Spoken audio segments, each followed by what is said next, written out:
Everybody, this is Dale Anderson. I hope you're well. So, I just wanted to update you on the latest UK house price index by Zoopla. Zoopla is one of the leading property platforms in the UK. So, they've got large sets of data and they're able to analyze what's going on in the market in terms of the market activity, house price trends, buyer behavior.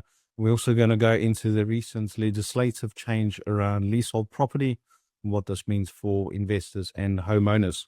So we're certainly seeing sales market activity increasing with key measures up over 10% year on year. Annual house price inflation has slowed, of course, because of rising interest rates to 1.9%, reflecting higher mortgage rates and rising buyer costs. I'm just going to share the report with you quickly.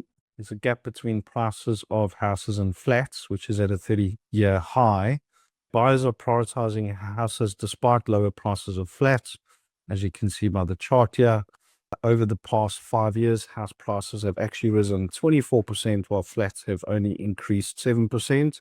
Mortgage repayments for flats are 43% lower than rental costs, creating potential investment opportunities.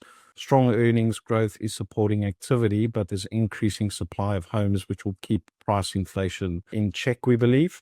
Sales activity remains strong with positive momentum. There's been a 10 to 11% higher intake than a year ago for homes up for sale. Market activity reflects rising earnings, higher retail sales, and improved consumer confidence. Despite this momentum, house price inflation dipped to 1.9% in January 2025, slightly down from the 2% in December 2024. Now, one of the reasons for this is, of course, we need to look at the stamp duty and how that's affected things, but also the north and south divide. We have seen in places like Northern Ireland 7.2% increase, Northwest England plus 3%, whereas London and Southern England only at around 1% growth the last year. House price inflation slowed across most UK regions due to a dip in consumer confidence after the autumn 2024 budget and a 0.5% increase in mortgage rates in September 2024. So we'll go on to stamp duty next. As you can see, the moderation in house price inflation may also reflect buyers starting to factor in the higher stamp duty from April 2025. What this means is half of homeowners will pay an extra $2,500 in stamp duty.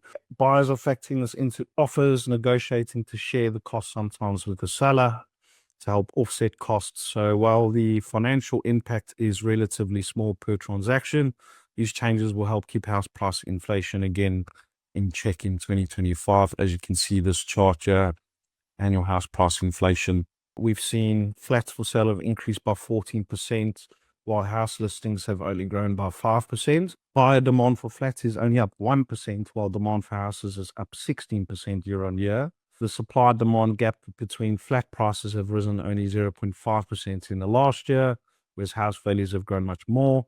And then 40% of flats for sale have an asking price less than £20,000 above the last price. 15% of flats are listed below their previous purchase price compared to just 6% of houses. So again, there is a image there based on what I just mentioned in terms of the difference between the houses and the flats. The demand for houses surged since the pandemic, driving up prices. In contrast, concerns about service charge, ground rents, and building safety have held back flat prices potentially over the past 5 years. House prices have grown 24%, while flat prices have risen around 7%. This shows you the house price gap, largest for 30 years between apartments. There, the line in purple, and then in pink, we've got the price of houses. So what does this all mean? Buyer preferences, market opportunities. We mainly deal with the buy-to-let market, which may differ slightly. Flats do represent a affordable opportunity. Mortgage repayments on a flat are 43% lower than renting. In contrast, mortgage repayments for a house are 22% higher than renting. So for buyers willing to do their research, apartments or flats could offer strong value and affordability in today's market. We'll bring up the map in a minute on the different regions, but what's actually happened is there's been legislation change this week. So now the big news is what's happening recently. There's been recent legislative changes and leasehold reform. The UK government has announced major reforms to abolish the traditional leasehold system and replace that and promote commonhold as the standard tenure in flats. That was in the news yesterday, so you can go check it out in the BBC. This is really huge news because the key changes here is newly sold flats will be banned. A common old ownership will become the default, and this will allow homeowners to own their flats outright without a separate freeholder who sometimes can, oversee the management and charge higher rates, higher service charges and ground rents. It's going to give the owners of the apartments more control to collectively own and manage the entire building, fostering a more collaborative approach to property management. This model eliminates ground rents and gives homeowners direct control over maintenance and related costs. So the impact this will have on the new build, off-plan and new homes markets or flats, these reforms aim to empower homeowners, giving them greater control over the properties and the costs when they buy a flat.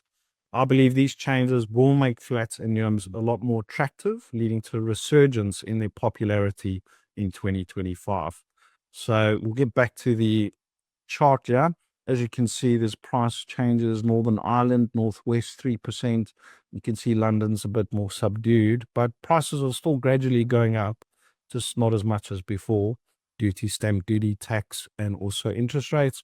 However, very good news about the legislation on leasehold flats. To summarize, the outlook remains resilient, with more people looking to move in 2025 and 2026 than a year ago. Earnings growth of 6% over the past year is helping affordability, supporting buyer confidence. And there's a rise in homes for sale, giving buyers more choice, stronger negotiation power. So we are in a bit of a buyer's market. House price inflation is expected to stay between 2 to 2.5% this year, with the strongest growth in more affordable regions. So yeah, I hope this helps. If you want to receive this guide, just get in touch. We have seen resilience in the market. If you need any further insights or help with property investment, feel free to get in touch. All the best. Take care.